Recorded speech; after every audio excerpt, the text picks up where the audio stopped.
बिस्मिल्लाहिर्रहमानिर्रहीम। अस्सलाम वालेकुम नादरीन, आप यूट्यूब चैनल देख रहे हैं। मैं इमरान खान हूँ। बहुत सारी आम खबरें हैं, कुछ चीज़ें मैं आपको अगले वीलॉग में बताऊंगा, लेकिन इस वीलॉग में पूरा का पूरा पोस्टमार्टम होने वाला है। ये जो केस किया गया इमरान खान साहब के ऊपर अल कादर यूनिवर्सिटी वाला, देखिए ये अल्लाह रब्बुल इज़्ज़त के सिवा कोई भी मदद नहीं कर सकता।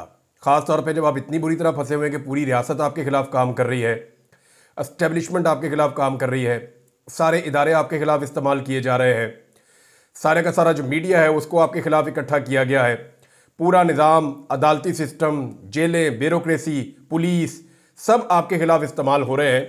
और उस वक्त आपको अगर मदद मिल रही है तो वो सिर्फ अल्लाह रब्बुल इज़्ज़त की मदद है, और अल्लाह ताला वसीले भी बनाते हैं। अब इमरान खान साहब के खिलाफ जो फैसला लिखा गया है, इसकी अभी स्याही भी खुश्क नहीं हुई और फैसले का त्या पंचा हो गया है। यानी पूरा का पूरा फैसला बढ़ गया है, फैसले के पल्ले कुछ नहीं बचा। अपील में जाने से पहले ही इस फैसले में अब कुछ बाकी नहीं है।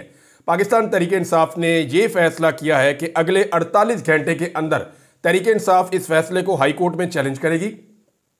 हाई कोर्ट के अंदर जो मर्जी जज बैठाए जाएं, लेकिन अब वहां पे माहौल उस तरह तो नहीं होगा जैसे जेल के अंदर है, जज जो मर्जी कर लेता है। ये तो मामला जाएगा हाई कोर्ट में, और काजी फायद ईसा जैसा जज तो मुयसर है नहीं। आमिर फारूक के साथ ये केस मेरे ख्याल में लगना नहीं चाहिए। जो जस्टिस आमिर फारूक साहब है उनके पास नहीं जाना चाहिए। बाकी किसी भी जज के पास जाएगा तो मुझे बड़ी उम्मीद है कि इंसाफ हो जाएगा। और ये केस के पल्ले ही कुछ नहीं है। अगर आमिर फारूक साहब की अदालत में भी गया तो उनके लिए भी मुश्किल हो जाएगा इसको डिफेंड करना। ये जेल के अंदर ही हो सकता था जो किया गया है। अब इस मामले में कुछ नए नुक्ते सामने आ गए हैं, और ये नुक्ते नए नहीं हैं, नुक्ते तो एक्चुअली पुराने हैं। लेकिन पूरा का पूरा फैसला जब पढ़ा गया, लगभग 150 के करीब इसके सफ़े हैं, जब पूरा फैसला तफसील के साथ पढ़ा गया तो चंद चीज़ें सामने आ गई हैं। एक तो नाज़रीन, मैंने आपसे कहा था कि ज़रा आप गौर करें कि इस फैसले की जो तहरीर है, उसका जो तर्ज तहरीर है वो दो तरह का है, वो एक तरह का नहीं है। ऐसा लगता है कि दो अलग अलग लोगों ने वो फैसला लिखा है। यानी पहले आप वो सुने, मैंने आपको क्या कहा था 2 दिन पहले जब ये फैसला आया था, वो ज़रा चंद जुमले आप सुन ले, फिर आपको पता चलेगा कि मैंने वो बात क्यों की थी। फैसला लिखा गया है ना, इसकी जो तहरीर है वो दो तरह की है। ये एक आदमी का लिखा हुआ फैसला नहीं है। यानी तहरीर का एक हिस्सा ऐसा है जैसे लगता है कि ये पाकिस्तान की जो कानूनी लैंग्वेज है उसके अंदर वो लिखा गया है, वो जो तरीकाकार है हमारे यहाँ पे स्टीरियोटाइप एक चलता है वो है। और दूसरा एक हिस्सा जो है उसका वो ऐसा लगता है कि वो कहीं और किसी और लेवल के लोगों ने लिखा है। तो ये दो तरह की तहरीरें हैं जिनको इकट्ठा करके ये फैसला बना है। तो इसलिए ज़रा फैसला भी आपको पता है फिर टाइम लेता है। तो नाज़रीन, मैं अभी आपको बताता हूँ कि ये दो तरह की तहरीर क्यों है और ये मामला क्या है। और इसकी जो अभी निशानदेही है वो अहमद नूरानी साहब ने जो बरतानवी अदालत के अंदर फैसला हुआ था वो लाकर सामने रख दिया है। और उस फैसले के नतीजे में जब वो सामने आया तो सारी कहानी उलट गई। मुतीउल्लाह जान साहब ने और दीगर कुछ और सहाफ़ियों ने, साकिब बशीर साहब हैं और कुछ और दोस्त हैं, उन तमाम ने यह करार दे दिया है कि अब इस फैसले की कोई कानूनी हैसियत रही नहीं। इस फैसले को मुकम्मल तफसील के साथ पढ़ने के बाद सलमान अकरम राजा साहब, जो इमरान खान साहब के वकील भी हैं और बड़े बायनाज़ वकील हैं, पाकिस्तान के बड़े तगड़े लॉयर हैं, मैंने उन्हें खुद देखा सुप्रीम कोर्ट ऑफ पाकिस्तान में जो है। मैं स्पेशली उनको सुनने के लिए गया था कि मुझे पता चले, मैं देखूँ इनको केस लड़ते हुए, क्योंकि बहुत तारीफ हो रही थी इनकी उन दिनों में। तो मैंने जब सुना तो मुझे वाकई अंदाज़ा हुआ कि सलमान अकरम राजा साहब एक बड़े मजबूत वकील हैं, बड़े मजबूत तरीके से अपने दलाइल और अपनी बात अदालत के सामने रखते हैं। सलमान अकरम राजा साहब ने भी चैलेंज कर दिया। उन्होंने कहा जी पूरे पाकिस्तान के वकीलों को चैलेंज करता हूं, कोई बड़े से बड़ा वकील आकर बैठ जाए मेरे सामने और झूठा साबित करे और गलत साबित करे और यह साबित करे कि इस केस में इमरान खान साहब को सजा बनती है। यहां इमरान खान साहब को सजा बनती नहीं। अब एस्टेब्लिशमेंट को अपने इस बनाए हुए केस पे बड़ा नाज था, क्योंकि ये वो वाहिद केस है जिसे एस्टेब्लिशमेंट ने सबसे पहले बनाया था और इसके ऊपर बड़ा जोर लगाया था। एस्टेब्लिशमेंट के अंदर बैठे हुए 2-4 दिमागों को ऐसे लगता था कि उन्होंने बड़ा कारनामा किया है, बड़ा ज़बरदस्त काम किया है और बड़ा ज़बरदस्त कोई केस पकड़ा उन्होंने। मैंने उस वक्त जो सवालात उठाए थे वो सवालात आज तक वैलिड हैं। उन सवालात का जवाब आज तक ना एस्टेब्लिशमेंट दे सकी है, ना उनका जवाब आज तक प्रोसिक्यूशन दे सकी है, और अदालत के अंदर उन सवालात को नज़रअंदाज करके ये फैसला सुनाया गया है। वो सारे सवालात दोबारा जाकर हाई कोर्ट के अंदर वैलिड हो जाएंगे। अब हुआ यह है कि कुछ चीज़ों की निशानदेही जो अब हुई है ये इससे पहले भी सामने आ चुकी है। 24 नवंबर 2023 को बड़े मायनाज जर्नलिस्ट हैं सुहेल रशीद साहब, इन्होंने और मरियम नवाज साहिबा ने और कुछ और लोगों ने, मैंने भी देखा, इन्होंने भी इसको रिपोर्ट किया था उस दौर में जब कादी फायद ईसा साहब इस फैसले के साथ जुड़े हुए थे, इस मामले के साथ जुड़े हुए थे। और कादी फायद ईसा साहब ने जो 2 नंबरी की आज वो एक मरतबा फिर बेनकाब हो गई। यानी आप पाकिस्तान में गुज़िश्ता 2 साल के अंदर जो जुल्म हुआ, जबर हुआ, नाइंसाफ़ी हुई, बेईमानी हुई, फ्रॉड हुआ, इमरान खान को जितना विक्टिमाइज किया गया, आप 2 साल के रिकॉर्ड में जो चीज़ निकालेंगे उसके अंदर से आपको काजी फायद ईसा की शक्ल आपको नजर आएगी। आपको पता चलेगा कि बुग़्ज़ और अनाज से भरा हुआ ये शख्स हर चीज़ के लिए जिम्मेदार है। तो काजी फायद ईसा को आपने भूलना नहीं है, काजी फायद ईसा इसके अंदर भी शामिल थे। अब जनाब कहानी क्या है? कहानी ये है, इसको और सिंपल कर देते हैं।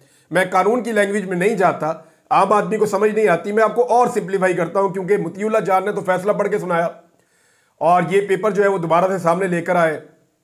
जो बरतानवी अदालत का फैसला था उसको सामने लेकर आए जनाब अहमद नूरानी साहब, ये उनकी बहुत बड़ी काविश है। लेकिन अब मैं आपको और सिंप्लीफाई करता हूं, इसको जरा और सादा करके देखें। मलिक रियाज को एक जुर्माना हुआ था सुप्रीम कोर्ट ऑफ पाकिस्तान में 460 अरब रुपए का। यह जुर्माना मलिक रियाज को इसलिए हुआ था कि कराची में बैरिया टाउन के लिए उन्हें ओने पोने जमीन दी गई थी। अब होना तो यह चाहिए था ना, सारे फिक्स हो जाते उसके अंदर कि दी किसने है। अब ये डीले कराची वाली तो सरदारी साहब ही करते हैं ना, या सिंध गवर्नमेंट करती है। बहरहाल यहां रुक जाते हैं कि मलिक साहब को जनाब हो गया जुर्माना सुप्रीम कोर्ट ऑफ पाकिस्तान में कि जनाब 460 अरब रुपए लाके जमा कराएं। मलिक साहब ने मान लिया, जमा करवा देता हूं। इस बीच में मलिक रियाज के पैसे फ्रीज हो जाते हैं बरतानिया में। यह वो पैसा है जिसमें से पैसा इस्तेमाल करते हुए मलिक रियाज के बेटे ने कोशिश की, या उन्होंने डबल पैसा अदा करके हसन नवाज से 9 अरब इजाफी अदा करके उनका वो अपार्टमेंट लिया था। लेकिन उसके बाद ये पैसा जो है वो फ्रीज हो जाता है। जब बरतानिया की नेशनल क्राइम एजेंसी इस पैसे को फ्रीज करती है तो मलिक रियाज जो फैमिली है उनका और बरतानिया की नेशनल क्राइम एजेंसी का आपस में एक मुआहदा होता है, और इस मुआहदे में यह तय पाता है जो बात छुपाई गई है इस फैसले में। इस मुआहदे में तय पाता है कि मलिक रियाज ये पैसा पाकिस्तान लेकर जाएंगे, लेकिन यह मलिक रियाज का पैसा नहीं होगा। यह पैसा मलिक रियाज सुप्रीम कोर्ट ऑफ पाकिस्तान की जानिब से जो आयद करदा जुर्माना है उसके अंदर जमा करवाएगा। यानी बरतानिया में यह बात मलिक रियाज और एनसीए के बीच में तय पा गई थी कि यह पैसा सुप्रीम कोर्ट ऑफ पाकिस्तान का जो जुर्माना है मलिक रियाज उसके अंदर ले जाकर पाकिस्तान में जमा करवाएंगे। अब यह बहुत क्लियर हो गया मामला, यह तो बात तय पा गया था, यह तो उसकी कंडीशन थी, और उनके फैसले के अंदर यह बात बताई गई। जो बरतानिया में अदालत का फैसला है जहां पे यह बताया गया जनाब आपका मलिक फैमिली का और एनसीए का एक मुआहदा हो चुका है, लिहाजा अब यह अकाउंट अदालती फैसला आ जाए कि इनको डीफ्रीज कर दिया जाए, क्योंकि डीफ्रीज तो अदालती फैसले से होंगे ना। तो एनसीए ने कह दिया जी हमारा इनके साथ मुआहदा हो गया और मुआहदे के मुताबिक ये पैसे ले जाएंगे और जाके वहां पे सुप्रीम कोर्ट ऑफ पाकिस्तान ने जो इनको जुर्माना आयद किया है ये उसके अंदर जमा करवा देंगे। ये वहां कंडीशन पहले से रख दी गई थी। पाकिस्तान की गवर्नमेंट इसमें इन्वॉल्व नहीं है। पाकिस्तान ने इसके अंदर एक टके की मेहनत नहीं की, कुछ नहीं किया। बरतानिया ने पैसे पकड़े, बरतानिया ने पैसे फ्रीज किए, बरतानिया ने कहा कि ट्रांजेक्शन आपकी ठीक नहीं है। मलिक साहब ने कहा पाकिस्तान में जुर्माना अदा करना है, उन्होंने कहा ठीक है ले जाओ पैसे जुर्माने में अदा कर दें, कहीं और नहीं देने। अब हुआ क्या कि इमरान खान साहब ने जो काबीना की मीटिंग बुलाई थी वो कब बुलाई थी? वो बुलाई थी 3 दिसंबर 2019 को। और ये पैसे कब जमा हुए थे? इसकी जो पहली रकम की अदायगी हुई थी, सलमान अकरम राजा साहब भी ये बता रहे हैं, साकिब बशीर साहब ने भी इसको ट्वीट किया है, और अदालती रिकॉर्ड भी ये बता रहा है कि पहली अदायगी 102.3 मिलियन पाउंड 29/11 यानी नवंबर की 29 तारीख को 2019 में जमा हो गए थे कैबिनेट के बैठने से पहले। और दूसरी जो किस्त है इसकी जमा हुई जिस दिन कैबिनेट बैठी 34.36 मिलियन पाउंड, और तीसरी किस्त इसकी जमा हुई जब शहबाज शरीफ पाकिस्तान का वजीर आजम बना दिया गया जबरदस्ती, जब पीडीएम की सरकार आ गई। भाई अगर गलत था तो तुम रोक लेते।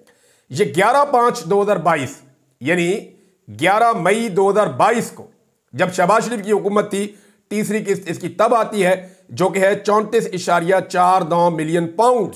इस तरह 171.15 मिलियन पाउंड टोटल रकम है जो आकर जमा हो जाती है सुप्रीम कोर्ट ऑफ पाकिस्तान के जुर्माने के मद में। अब जनाब इसमें जो है वो मशरिक बैंक को भी बुलाया गया था काजी फायज ईसा के टाइम पे। काजी फायज ईसा ने नवंबर 2023 में इस केस को सुना था। काजी फायज ईसा ये आए बिल्कुल सितंबर के एंड में आए, 17 सितंबर को। तो ये उसके बाद अक्टूबर का महीना निकाला और फौरी तौर पे काजी साहब ने जो है वो ये वाला मामला निकाला कि इमरान खान साहब को भी इसमें फिर फिक्स करना है। हर मामले में उन्हें लगता था इमरान खान फिक्स होना चाहिए। तो यहां पे अल मशरिक बैंक को बुलवाया गया था सुप्रीम कोर्ट ऑफ पाकिस्तान को अल मशरिक बैंक ने लिखकर आगाह किया कि पैसा हुकूमत पाकिस्तान की मलकियत नहीं है। यह बरतानवी अदालत ने डी फ्रीज करने का हुक्म दिया है और कादी फायद ईसा ने जानबूझकर अल मशरिक बैंक का तस्करा किया, उनसे रिकॉर्ड मंगवाया, लेकिन उसके अंदर उनका तस्करा नहीं किया। रिकॉर्ड मंगवा लिया, लेकिन रिकॉर्ड मंगवाने के बावजूद इसको रिकॉर्ड का हिस्सा नहीं बनाया, इसका तस्करा नहीं किया।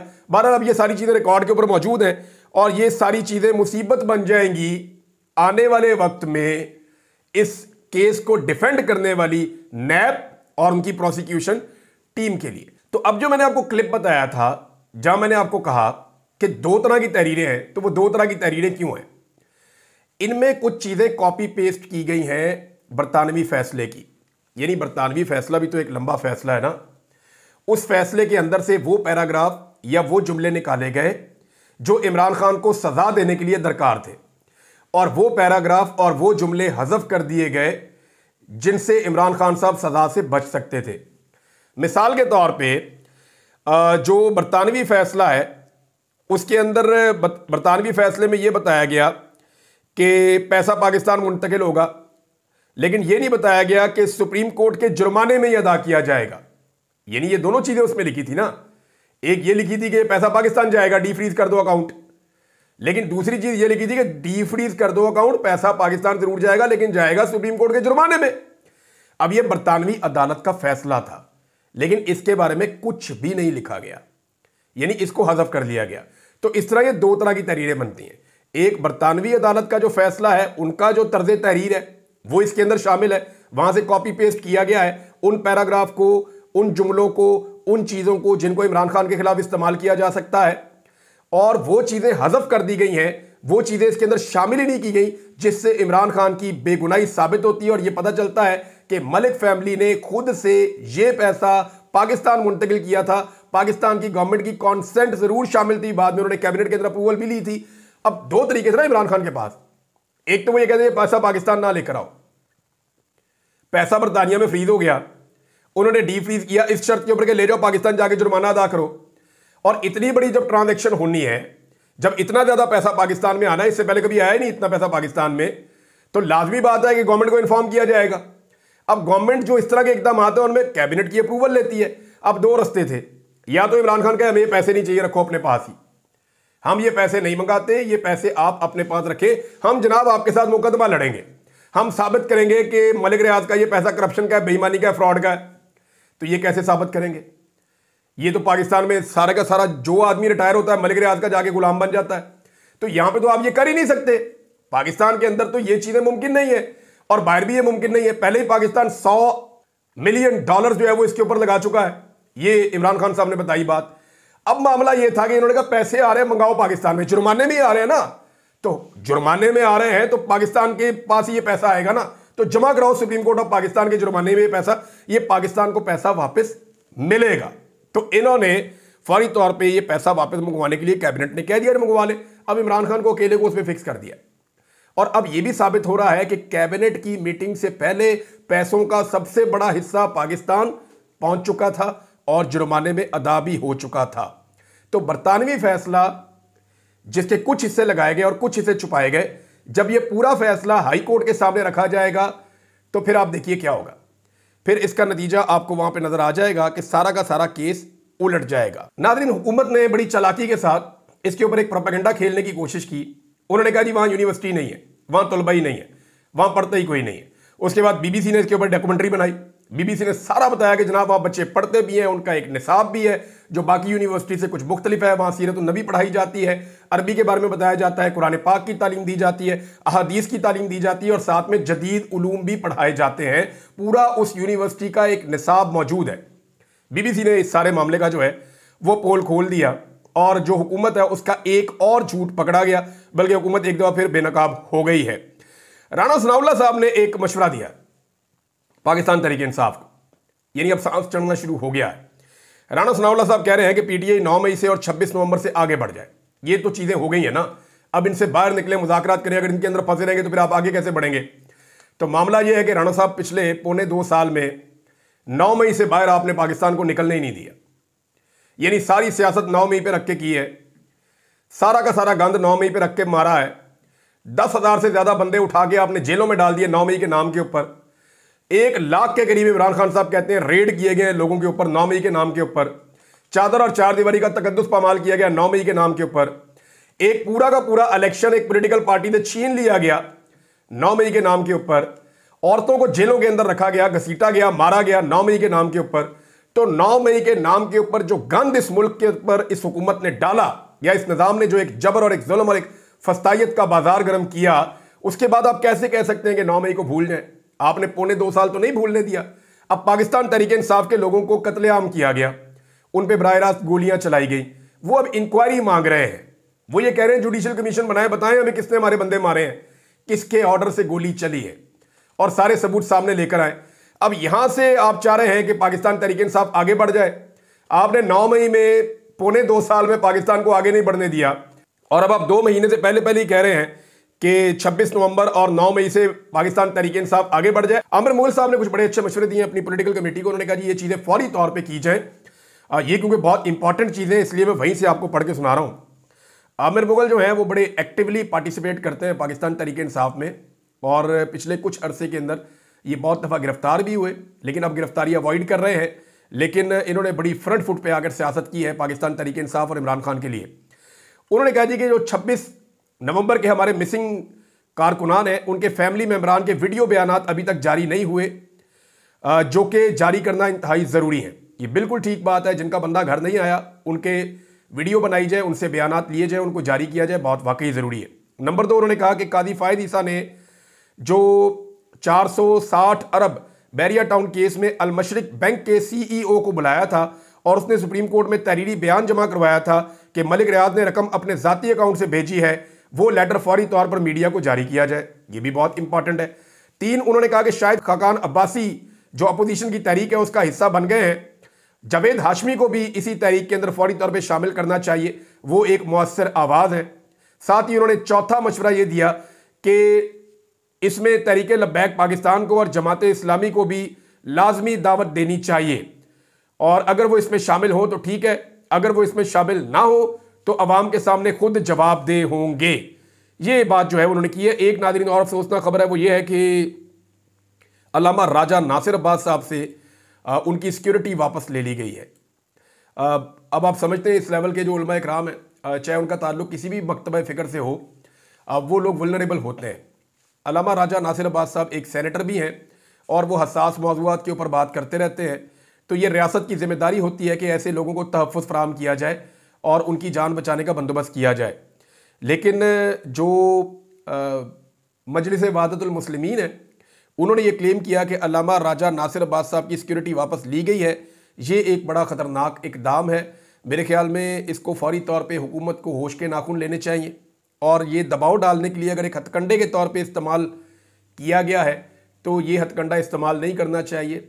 आप किसी की जान से ऐसे नहीं खेल सकते, और इन चीज़ों के नतायज होते हैं फिर जो पाकिस्तान को भुगतने पड़ते हैं।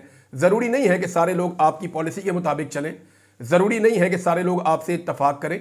जो इख्तलाफ राय वाली आवाज़ें हैं उनको बर्दाश्त किया जाना चाहिए। चंद दिन पहले आर्मी चीफ ने कहा था कि इख्तलाफ जो है उसको नफरत का बायस ना बनाएं। मेरी भी एक इख्तलाफी आवाज़ थी, लेकिन देखें जब आप जबरी तौर पे लापता करते हैं, तशद्दुद करते हैं, जुल्म करते हैं, जबर करते हैं, कारोबार बंद कर देते हैं, नौकरियां छीन लेते हैं, तो फिर वो जो इख्तलाफ है वो नफरत में ऑब्वियसली बदलना शुरू हो जाता है। लोग रिएक्शन देते हैं। अपने आप को कंट्रोल करना लोगों के लिए बड़ा मुश्किल हो जाता है। तो सब लोग जो है उनका इतना बड़ा दिल नहीं होता जितना बड़ा दिल करके आज भी हम खबरें दोनों तरफ की सुना रहे होते हैं। तो सब लोगों का इतना बड़ा दिल नहीं होता, और सब लोग एक जैसे होते भी नहीं है। लिहाजा हुकूमत को होश के नाखून लेने चाहिए इस मामले में। अब तक के लिए इतने, अपना ख्याल रखिएगा, अपने चैनल का भी। अल्लाह हाफ़िज़।